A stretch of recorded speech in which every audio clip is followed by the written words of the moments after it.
Hi, my name is Lorraine Gaikowski. Hi, I'm Kathy Money. And I'm Erin DeSenza. Welcome to Case Western Reserve University School of Nursing. We're very pleased to be able to speak to you today about your upcoming journey in the School of Nursing.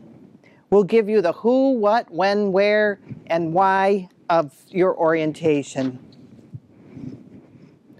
To provide for your advisement during your first year in the nursing program, the three of us, Kathy, Erin, and I, will be working with you. During the summer, you'll hear from us, so you'll know which one of us will be your individual resource person. Francis Payne Bolton School of Nursing is located south of Euclid Avenue in the Health Science Complex with the Medicine and Dentistry buildings.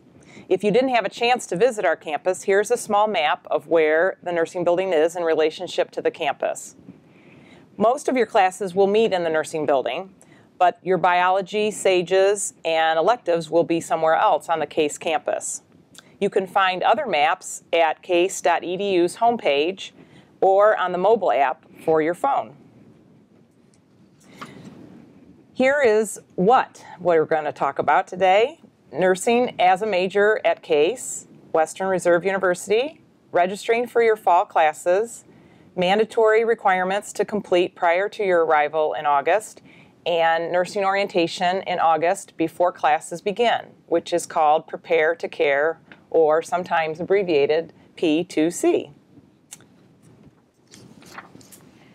Our nursing program spans 8 semesters and includes classroom learning, lab skill training, and clinical experiences right from the very beginning. If you have not declared nursing as your major, you'll want to contact Undergraduate Studies and do this as soon as possible so that you can go ahead and get your checklist going and be up to date with all of your requirements before you come here in August. So I'm sure you're curious about your first semester classes. Most students take 17 credits in the fall. Nursing 277 is our CPR and first aid course that you'll be taking during P2C days. You'll learn basic cardiac life support, and you'll be certified at this time. These certifications are required for you to go into the hospital for your clinical experiences. The general education requirements includes courses which fall under the categories of arts and humanities or the category of social sciences. Also, some students might want to pick up a physical education course or physical education credit either through participation in a varsity sport or by taking a half-semester PE class. Some of the classes we offer are yoga, volleyball, and even personal fitness. Here are the courses listed in a different way. As you see, Nursing 110 and Nursing 111, you will be pre-registered for those by your advisors. Biology 114 and 116, you also will be pre-registered for. And you'll be notified if you have AP credit to fulfill the Bio 114 requirement. As Erin said, Nursing 277 will occur during Prepare to Care so that you're set to start in your clinicals immediately. And then the SAGES course, you'll be registering for through the SAGES department. We have more information about that. But your GER is what you must register for in CIS. And in the first year registration guide explains the arts and humanities and social sciences that you can choose from. All of the nursing courses begin with the prefix NURS, as you can see.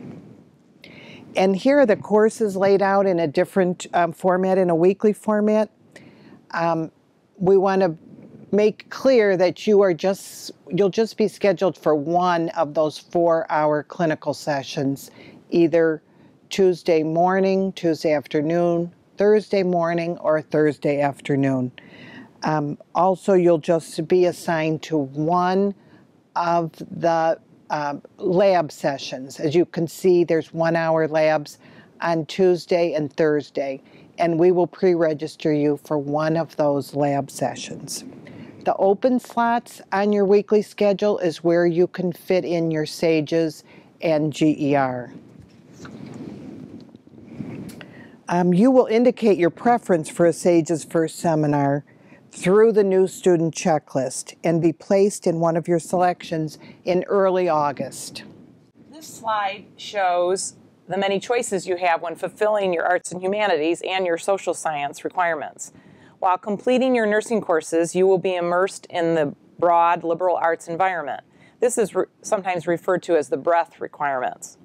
Over the course of your 8 semesters here at Case Western Reserve, you will complete 2 courses from the menu of arts and humanities subjects and 2 courses from the menu of the social science subjects. This slide also shows the prefixes associated with each subject. This just shows the Student Information System, which is often referred to as SIS, and here is the link. The SIS is a secure, flexible, and powerful web-based environment for managing and maintaining all your academic records. So by now you're familiar with the new student checklist, but we want to bring up a couple other things that you'll need to keep an eye out for. Over the summer, you're going to get an email from a company called Kaplan.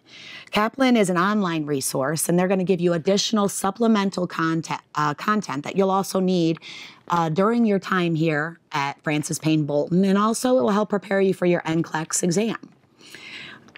You need to watch your case email for this email from Kaplan because it's going to contain your password. And you'll need that password to log into Kaplan, and we want you to do that. We want you to follow the instructions and get logged into Kaplan to make sure that your password works.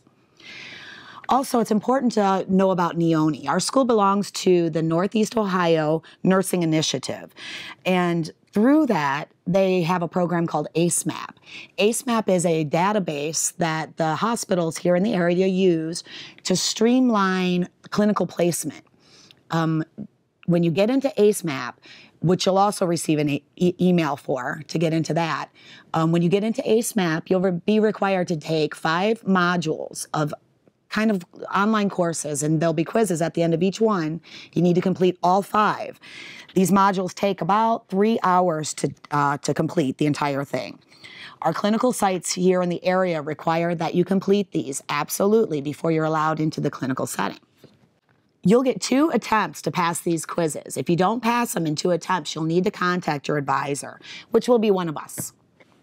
Also, watch for emails and messages from us with updates about Prepare to Care or any updates about your orientation. Okay, this is Lorene again, and I wanted to talk to you about your immunizations that are on the new student checklist. So hopefully the instructions there are explanatory, but you'll be instructed to go to myhealthconnect.case.edu, and it's going to list the requirements that medicine, dentistry, and nursing, you'll see which ones are required for nursing. And your immunization records are kept on file at the University Health Services. And it's, as we've said, it's really essential that you get either the immunizations or the blood work that shows the titers demonstrating that you're immune to these diseases, because the hospitals are very concerned about safety and they want to be sure that none of the students are going to bring a disease into the hospital. So once you log on, it gives you instructions for completing your health history. Then you're going to complete the immunization form. And your final step is to upload the supporting documentation for the immunization or titers. So, for example, if you've had your titers that are positive for chickenpox or the varicella titers, you would need to scan that document and then upload it to the website there, My Health Connect. And it will be on record there in case you need it at any time. But the hospitals do require that all of our students are compliant before anyone is permitted into the hospital. Lisa Wadsworth is the nurse at the University Health Services who is our immunization specialist. You can contact her. Her contact information is listed there if you have a question about anything. Students often have concerns about the TB test. You are required to have 2 TB tests done. At least the second one needs to be done in the United States. Another test that may be done to verify your immunity to TB is the quantiferon gold. And if you have questions about those, Lisa Wadsworth can also help you with that. Okay. Nursing uniforms. Most students are excited about this part. You will be ordering those from Robert's Uniform. The contact information is there and on the student checklist.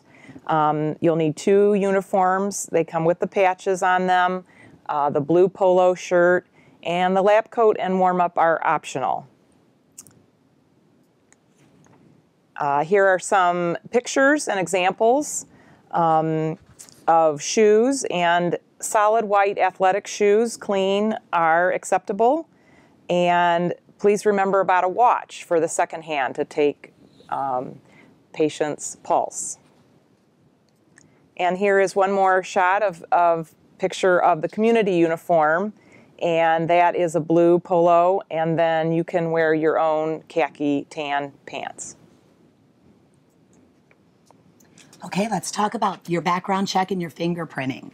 You'll complete these during the university activity fair during orientation week. That's during the university's orientation. Make sure that you have your social security number and a state-issued ID, usually a picture ID like a driver's license, because those will be required in order to do the fingerprinting and the background check. If you're not going to be 18 at that time, you're going to need to download the form that you'll find in the new student checklist, which is a waiver that your parents or your guardian will need to sign to allow you to have a background check, and that is required. So make sure you check that out if you're not going to be 18. Next is our Prepare to Care. This is a lot of fun. You're going to want to make sure you're here for this. It's Wednesday and Thursday afternoon and Saturday morning, and the dates are there on your screen if you need those. Specific instructions are going to be sent to you in August, and an invitation will also arrive to our welcome event, which will be Tuesday evening, the night before Prepare to Care. It's at the School of Nursing, and it's going to be a lot of fun. We're going to have some food for you and some activities, so make sure you're there for that too.